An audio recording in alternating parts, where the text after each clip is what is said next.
આપણે તો જોતા જ રહી ગયા, પણ એક દીકરીના પૈસાથી દૂર રહ્યો ને તો તમારા ભેગો ઠાકર રહે છે, નકર ઠાકર જાય છે. જેટલી સદાયું સડીને એટલો છેટો જતો જાય છે.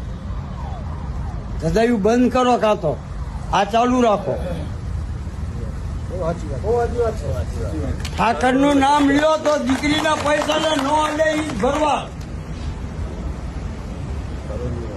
અને અત્યારના જે પટલો હતા ને એ બધા દલાલો બન્યા જમીન ઘોડે, એટલા પર સમાજ અટકાતી નહીં. કે ન કેમ અટકાય, પણ જેટલા પટલ રહ્યા એ બધા દલાલો બન્યા. આજે ગમે લેવાય છે. મેં એક વાત કાલને સાંભળી છે, 17 લાખ રૂપિયામાં દીકરી દેવાની, 12 તોલા હોનું.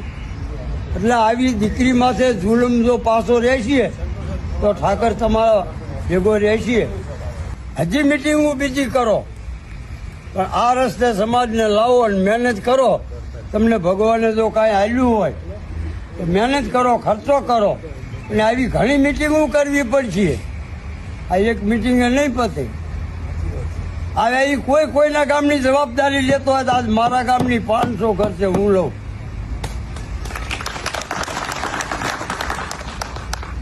જય ઠાકર.